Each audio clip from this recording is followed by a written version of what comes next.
ये रेस किसी लाइन पे खत्म नहीं होती, ये एक लंबी मौत की चाल है। ये दौड़ का मैदान नहीं, मौत का सफर है। हर वार्निंग कॉन्टेस्टेंट्स को उनके मौत के एक कदम और करीब ले जाती है। कोई भी अगर 3 वार्निंग ले ले तो उसी जगह गूंजती है गोली, और जो आखिरी बंदा चलती हालत में जिंदा बचता है वही सब कुछ जीतता है, पैसा, शोहरत और अपनी हर ख्वाहिश। स्वागत है आपका एक thriller film the long walk के समरी में। ये एक साइकोलॉजिकल ड्रामा है जिसमें जीत से ज्यादा बचा रहना मुश्किल है। 2025 की ये फिल्म स्टीफन किंग के एक मशहूर नॉवेल पर बेस्ड है। फिल्म शुरू होती है एक आदमी रे से, जिसे एक ऑफिशियल नोटिस मिलता है। आपको सेलेक्ट किया गया है एक डेडली कंपटीशन के लिए, द लॉन्ग वॉक। पूरा देश इस इवेंट को लाइव देखेगा। इसका इनाम सिर्फ पैसा या फेम नहीं, बल्कि एक ऐसी विश जो सिर्फ आखिरी सांस लेने वाले जिंदा इंसान को मिलती है। रे अपनी माँ के साथ रवाना होने की तैयारी करता है। सफर के दौरान दुनिया की हालत दिखाई जाती है। एक जंग ने सब बर्बाद कर दिया था। टूटे हुए शहर, खाली सड़कें और लोग जो सिर्फ जिंदा रहने की कोशिश कर रहे हैं। बहुतों के लिए द लॉन्ग वॉक ही गरीबी से बचने का एक रास्ता है, पर हर साल सिर्फ 50 जवान मर्दों को चुना जाता है। रे की माँ आंखों में आंसू लिए कहती है, बेटा वहां मत जा, वहां से कोई लौट कर नहीं आता। लेकिन रे सिर्फ इतना कहता है, माँ मुझे ये करना ही होगा। जब वो अलविदा के लिए गले लगते हैं, माँ का हाथ थोड़ा और कस जाता है, जैसे उसे छोड़ना एक गुनाह हो। रे वादा करता है, मैं लौटूंगा, और फिर चला जाता है। थोड़ी देर बाद रे की मुलाकात होती है एक और कॉन्टेस्टेंट से, पीटर मैकव्रीज। दोनों के बीच एक बॉन्डिंग बन जाती है। धीरे धीरे वो एक छोटी टीम बनाते हैं, हैंक, बेकर, स्टेबिन्स और सबसे छोटा पार्टिसिपेंट कर्ली के साथ। तब स्टेज पर आता है द लॉन्ग वॉक का मास्टरमाइंड, दी मेजर। एक आदमी जिसके चेहरे पर मुस्कान है पर आंखों में डिसिप्लिन की ठंडक। वो एक एक करके कॉन्टेस्टेंट्स के नाम पुकारता है। हर लड़का लाइन से निकलता है, मेडल टैग लेता है और चुपचाप वापस अपनी जगह जाता है। जब सब 50 लोग काउंट हो जाते हैं, मेजर बोलता है, देश अभी जंग से उभर नहीं पाया, शहर टूटे हुए हैं, लोग थके हुए हैं, पर द लॉन्ग वॉक ये उन्हें याद दिलाता है कि जीना भी एक फर्ज है। उसके कहने के मुताबिक देश की असली बीमारी गरीबी नहीं, सुस्ती और हार मानने की आदत है। इसीलिए ये इवेंट है, ताकि लोगों को डिसिप्लिन और एंड्योरेंस का मतलब समझ आए। फिर वो रूल्स समझाता है। हर पार्टिसिपेंट को 3 माइल पर ओवर से कम स्पीड पर नहीं चलना है। धीमे हुए एक वार्निंग, दूसरी गलती दूसरी वार्निंग, तीसरी बार खामोशी, और फिर बस। कोई फिनिश लाइन नहीं, कोई रुकने की जगह नहीं, सिर्फ मौत तक चलना। इतना कहकर मेजर अपनी पिस्टल उठाता है और हवा में गोली चलाता है। फिर द लॉन्ग वॉक ऑफिशियली शुरू होती है। 50 लड़के एक साथ आगे बढ़ते हैं। उनके पीछे ट्रक्स चल रहे हैं जिनमें आर्म्ड सोल्जर्स बैठे हैं। रे लैंडस्केप देखता है, सूना, खाली और मौत जैसा शांत। एक कॉम्पिटिटर बार्कोविच कहता है, मेजर क्राउड को बाद में आने देता है, फिलहाल सिर्फ हम और मौत दोनों लाइव हो रहे हैं। कैमरे हर जगह लगे हुए हैं जो हर कदम कैप्चर कर रहे हैं, उन लोगों के लिए जो घर बैठकर ये सब देख रहे हैं। जब तक वो लोग 7 माइल तक पहुंचते हैं, वॉकर्स ग्रैंड प्राइज के बारे में बात करना शुरू कर देते हैं। बेकर मानता है कि उसकी सिर्फ एक मोटिवेशन है, पैसा, लेकिन रे उससे सहमत नहीं होता। कहता है कि सिर्फ दौलत ही सब कुछ नहीं होती जिसके लिए लड़ना चाहिए। कुछ देर बाद एक और कॉन्टेस्टेंट हार्कनेस आता है, जिसके हाथ में एक छोटी नोटबुक होती है। वो ध्यान से सबका नाम और नंबर लिखता है और बताता है कि वो द लॉन्ग वॉक के बारे में एक बुक लिख रहा है। अगर वो बच गया तो वो अमीर और मशहूर बन जाएगा। लेकिन पीटर कहता है कि अगर हार्कनेस सच में जीत गया तो उसे याद रखने के लिए किसी बुक की जरूरत ही नहीं पड़ेगी। इसी दौरान सबसे छोटा वॉकर कर्ली लड़खड़ाने लगता है। उसके पैरों में तेज दर्द होने लगता है और वो मुश्किल से खड़ा रह पाता है। रे उसका हाथ पकड़ लेता है ताकि वो चलता रहे और पीटर उसे हिम्मत देता है। लेकिन दर्द इतना बढ़ जाता है कि कर्ली सड़क पर गिर जाता है। जब वो अपनी 3 वार्निंग के बाद भी नहीं उठता, एक सोल्जर आगे बढ़ता है और उसे गोली मार देता है। ये देखकर रे इतना ज्यादा शॉक होता है कि वो धीरे चलने लगता है और एक सोल्जर उसे फर्स्ट वार्निंग देता है। लेकिन पीटर तुरंत उसका हाथ पकड़ के उसे आगे खींच लेता है। मेजर फॉलन बॉय के बारे में अनाउंसमेंट करता है और सबको कहता है कि चलना जारी रखें क्योंकि और मौतें अभी होने बाकी हैं। थोड़ा और चलने के बाद ग्रुप 17 माइल मार्क तक पहुंचता है। रे मानता है कि वो काफी देर से थक गया है और उसे नहीं पता कि वो कितनी देर और चल पाएगा। लेकिन पीटर कहता है कि एंड के बारे में मत सोच, सिर्फ एक पल, एक वक्त पर चल। कुछ घंटे बाद रे, पीटर, हंक और बेकर एक दूसरे के करीब आ जाते हैं और उनके बीच एक अच्छा बॉन्ड बन जाता है। लेकिन सब कुछ ठीक लगता है, तभी ही हीट और थकान कॉन्टेस्टेंट नंबर 1 को गिरा देती है। उसका शरीर उसका साथ छोड़ देता है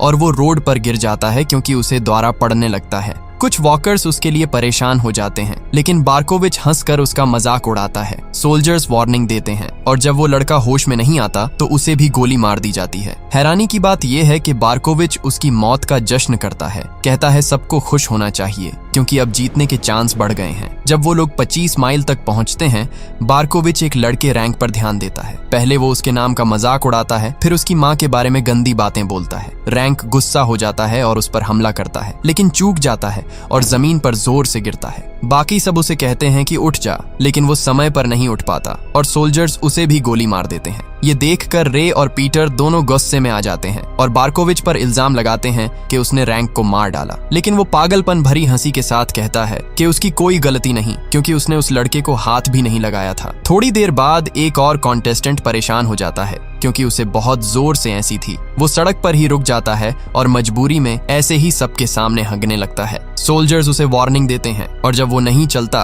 तो सबके सामने उसे भी गोली मार देते हैं, जबकि वो शर्म के मारे अपने कपड़ों को गीला कर लेता है। धीरे धीरे रात होने लगती है और लड़के सिर्फ अपनी हिम्मत और इरादे के दम पर चल रहे होते हैं। रे नींद में डूबने लगता है और अपनी माँ के सपने देखने लगता है, लेकिन पीटर उसे फौरन जगा देता है और कहता है कि होश में रहो। रे मानता है कि उसे अपनी माँ की कितनी याद आती है और पीटर उससे तसल्ली देता है कि वो उसे जल्दी मिल पाएगा। घंटे बीतने के साथ रे अनजाने में धीरे चलने लगता है और उसे दूसरी वार्निंग मिलती है। थोड़ी देर बाद वो फिर लड़खड़ाता है और तीसरी वार्निंग मिल जाती है। तब ये मालूम पड़ता है कि 3 वार्निंग तभी हट सकती हैं जब कोई कॉन्टेस्टेंट पूरे 3 घंटे तक बिना गलती के चलता रहे। पीटर उसकी मदद करने की कोशिश करता है, लेकिन रे गुस्से में कहता है कि वो सिर्फ दिखावा कर रहा है। उसका कहना है कि पीटर चाहता है वो गिर जाए ताकि उसके जीतने के चांस बढ़ जाएं। थोड़ी देर में वॉकर्स एक पहाड़ी के पास पहुंचते हैं। ये चढ़ाई उनके लिए मौत जैसी साबित होती है, क्योंकि कुछ लोग धीरे पड़ जाते हैं और वहीं पर मार दिए जाते हैं। रे अपनी सारी ताकत से आगे बढ़ता है, लेकिन आधे रास्ते में लगता है कि वो रुक जाएगा। तब पीटर उसका हाथ पकड़ता है, उसे संभालता है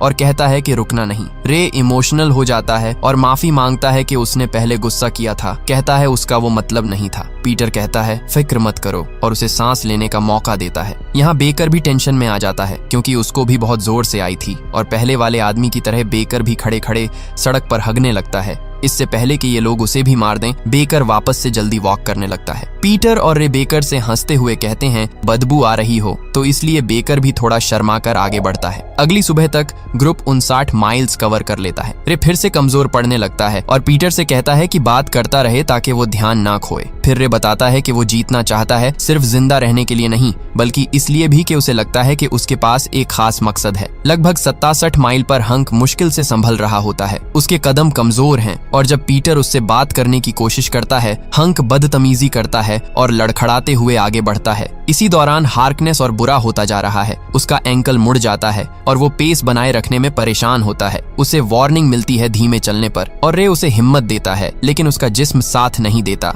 वार्निंग्स खत्म होते ही सोल्जर्स उसे गोली मार देते हैं। रे और पीटर उसकी मौत से बहुत दुखी हो जाते हैं, लेकिन बारकोविच उनका मजाक उड़ाता है। कहता है कि अपने दोस्त के लिए कोई पोएम लिख लो या गाना गा लो। पीटर गुस्सा हो जाता है और उसे फिर से मर्डरर कहता है। उनके बीच एक और गर्म बहस शुरू हो जाती है। जब ग्रुप 100 माइल तक पहुंचता है, मेजर उन्हें इतना लंबा टिकने पर बधाई देता है, लेकिन वो पल छोटी खुशी का होता है, क्योंकि एक लड़का आकस्मिक दौड़ने लगता है, एक बिल्डिंग की तरफ भागने की कोशिश करता हुआ। वो दरवाजे तक पहुंचने से पहले ही गोली से उड़ा दिया जाता है। 103 माइल पर बचे हुए लड़के बात करते हैं कि अगर वो जीत गए तो क्या विश करेंगे। बेकर कहता है कि वो एक रॉकेट मांगेगा ताकि चांद तक जा सके। हंक मजाक में कहता है कि उसे 10 नंगी औरतें चाहिए। पीटर कहता है कि वो 2 विनर्स की विश करेगा एक के बदले। जब रे की बारी आती है, वो कहता है कि वो पूरी सिस्टम बदलना चाहता है। बाकी सब कहते हैं कि ये मुमकिन नहीं, क्योंकि विशेष देश की हालात को सीधे बदल नहीं सकती। गुस्से से भरे हुए ग्रुप मेजर और पूरी द लॉन्ग वॉक पर चिल्लाने लगता है और उन पर गालियां देता है। उस रात तेज बारिश होती है, सब भीग जाते हैं। रे की आंखें खुली रखना मुश्किल हो जाता है, तो पीटर उसे अपने कंधे पर टिकने देता है ताकि वह चलते हुए थोड़ी देर आराम कर सके। जब तीसरा दिन शुरू होता है, वे लोग 144 माइल्स पार कर चुके होते हैं और उनकी हालत बहुत खराब हो चुकी होती है। एक शांत लम्हे में रे अपना पास्ट पीटर के साथ शेयर करता है। वह बताता है कि उसके फादर उसे फिलॉसफी, म्यूजिक और ऐसे सब्जेक्ट सिखाते थे जो गवर्नमेंट ने मना किए हुए थे। सरकार इन चीजों को गद्दारी समझती थी और एक दिन मेजर खुद उनके घर आया और उसके फादर से कहा कि वे अपनी वफादारी स्टेट के लिए साबित करें और इन मना की गई टीचिंग्स को छोड़ दें। उसके फादर ने साफ मना कर दिया और तुरंत उसकी आंखों के सामने उनकी एग्जीक्यूशन कर दी गई। रे बताता है कि वह लॉन्ग वॉक में इसलिए आया था ताकि मेजर को मारकर अपने फादर की मौत का बदला ले सके। अगर वह जीत गया तो अपने प्राइज के तौर पर एक कार्बाइन राइफल मांगेगा और उसी आदमी पर इस्तेमाल करेगा जिसने उसके फादर को मारा। जब तक वे 170 माइल्स तक पहुंचते हैं, कंपटीशन और भी ज्यादा खौफनाक हो जाता है। एक वॉकर थककर सोल्जर्स के पास जाता है और मदद मांगता है, लेकिन सोल्जर्स उसे गोली मारकर गिरा देते हैं और एक टैंक से कुचलकर खत्म कर देते हैं। कुछ देर बाद एक और कॉन्टेस्टेंट पागल हो जाता है, अपने कपड़े उतार देता है और गलत डायरेक्शन में चलने लगता है। सोल्जर्स बिना सोचे समझे उसे भी गोली मार देते हैं। उस रात जब वो 201 माइल्स कवर कर चुके होते हैं, स्टेबिन्स रे के पास आता है और बुरी खबर देता है। हंक अब गिरने के कगार पर है। रे तुरंत उसके पास जाता है उसे हिम्मत देने के लिए, लेकिन हंक अचानक शांति से पीछे मुड़ता है और सोल्जर्स की तरफ चल पड़ता है। वहीं पर उसकी एग्जीक्यूशन कर दी जाती है और ग्रुप शॉक में रहता है। बेकर अपने आप पर कंट्रोल नहीं कर पाता और अपने दोस्त तक पहुंचने के लिए लाइन फॉर्मेशन तोड़ देता है। सोल्जर्स उसे वार्निंग देते हैं, लेकिन उसके मरने से पहले ही रे उसे पकड़ लेता है और खींचकर आगे ले जाता है, चिल्लाता हुआ कि हंक गया, अब कुछ नहीं हो सकता। अगला दिन शुरू होता है और ग्रुप 209 माइल्स पार कर चुका होता है। अब सिर्फ रे, पीटर, बार्कोविच, स्टेबिन्स, बेकर और पार्कर जिंदा बचे होते हैं। वे रियलाइज करते हैं कि हंक ही सिर्फ एक ऐसा था जिसकी वाइफ घर पर उसका इंतजार कर रही थी। सब डिसाइड करते हैं कि जो भी जीते वो उसकी बीवी को प्राइज का कुछ हिस्सा जरूर देगा, लेकिन कोई भी बार्कोविच से नहीं कहता कि वह कंट्रीब्यूट करे और यह बात उसे अलग महसूस कराती है। अकेलापन से परेशान बार्कोविच रे के पास आता है और मानता है कि उसे हंक की मौत का दुख सताता है। वह माफी मांगता है और ग्रुप में दोबारा शामिल होने की रिक्वेस्ट करता है। रे उसे अलाउ कर देता है, लेकिन कुछ देर बाद बार्कोविच का बिहेवियर अजीब हो जाता है। उसका दिमाग धीरे धीरे हिलने लगता है और एक शॉक भर देने वाले मोमेंट में वह आगे दौड़कर अपने गले में चाकू घुसा लेता है। सोल्जर्स तुरंत उसे खत्म कर देते हैं, जबकि बाकी लोग अंदर से टूट चुके मजबूरन चलना जारी रखते हैं। उस रात थके हुए ग्रुप ने मिलकर गाना शुरू किया ताकि उनका हौसला बना रहे और वो चलना जारी रख सकें। 5वें दिन तक वो 278 माइल्स तक पहुंच चुके थे। अब उनका रास्ता उस शहर से गुजरता था जहां रे की मां रहती थी। पार्कर ने कहा कि रे लकी है कि उसे अपनी मां दोबारा मिल रही है, लेकिन पीटर बोला कि ये एक श्राप है क्योंकि ये सब कुछ और मुश्किल बना देगा। 286 माइल्स पर वो आखिरकार रे के होम टाउन पहुंच गए। रे का एक जूता फट गया था। बेकर ने उसे सलाह दी कि दोनों जूते उतार दें, वरना इम्बैलेंस से वो और तेज थक जाएगा। कुछ देर बाद रे ने भीड़ में अपनी मां को देखा। पहले तो वो दूर से हाथ हिलाता रहा, लेकिन फिर अपने जज्बात पे काबू न रख पाया और दौड़कर उसकी तरफ गया, एक झप्पी मांगते हुए। इस बड़े खतरनाक, बेवकूफी भरे मूव पर उसे बार बार वार्निंग मिली और उसकी मां चिल्लाई के चले जाओ वरना तुम्हें मार दिया जाएगा। जब सोल्जर्स गोली चलाने वाले थे तब पीटर ने रे को जोर से खींचकर वापस लाइन में ला दिया, उसकी जान बचाते हुए। रे के होम टाउन से निकलने के बाद पीटर ने अपनी दर्द भरी कहानी बताई। उसने कहा कि वो तब से चल रहा है जब से उसे याद है, जब उसके माँ बाप जंग में मर गए थे। उसके बाद उसका चाचा उसे अपने पास ले गया, जो उसे रोज पीटता था, जब तक पीटर सिर्फ 10 साल का था और वो मर नहीं गया। अकेला रह जाने के बाद पीटर कुछ सड़क के बच्चों के साथ मिल गया और चोरी और लड़ाई करके जिंदा रहा। एक लड़ाई में एक लड़के ने उसे छुरी मारी और उसके गले पर एक निशान छोड़ गया। वो होश में हॉस्पिटल में आया,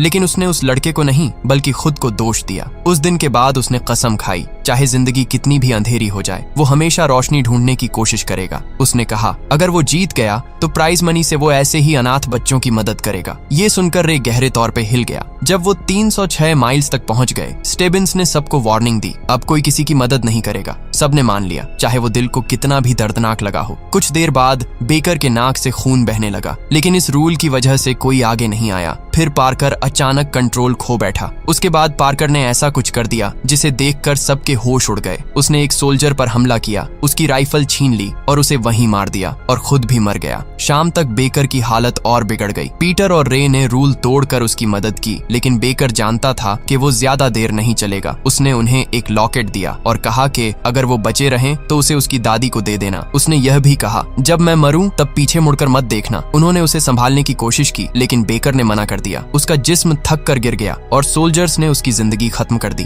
रात तक वॉक 326 माइल्स तक पहुंच गई थी। अब सिर्फ रे, पीटर और स्टेबिन्स बचे थे, जो एक लंबे ब्रिज पर मेजर की नजर के सामने चल रहे थे। रे का दिमाग घूम गया और वो मेजर पर चिल्लाने लगा, उसे गालियां देते हुए, लेकिन बुजुर्ग सिर्फ मुस्कुराया और बोला यही गुस्सा, यही जुनून तुझको एक विनर बनाता है। तभी स्टेबिन्स सच बताता है। वो कहता है कि वो असल में मेजर का नाजायज बेटा है। उसकी ख्वाहिश थी कि वो अपने बाप के घर में रहे, लेकिन अब उसका जिस्म साथ नहीं दे रहा। वो पीटर और रे से कहता है कि उनके साथ चलना एक गर्व की बात थी और उनके लिए प्रे करता है, फिर रुक जाता है और सोल्जर्स उसे गोली मार देते हैं। अब सिर्फ रे और पीटर बचे हैं। बरसात तेज हो जाती है जब दोनों साथ साथ मार्च कर रहे होते हैं। पीटर मानता है कि बचपन में उसे मौत से बहुत डर लगता था, लेकिन इतने लड़कों को मरते हुए देखकर उसे समझ आ गया कि मौत ही जिंदगी की एक सच्चाई है और तुम सिर्फ एक चीज चुनो कि तुम उसका सामना कैसे करते हो। 331 माइल्स पर वो एक शहर पहुंचते हैं जहां भीड़ पागल होकर चीयर कर रही होती है, ये देखने के लिए कि इन दोनों में से कौन बचेगा। अचानक पीटर रुक जाता है और कहता है कि वो हार मान लेना चाहता है ताकि रे जीत सके और अपनी माँ के पास लौट जाए, लेकिन रे मना कर देता है और उसे कहता है कि चलते रहो, हम साथ में जाएंगे।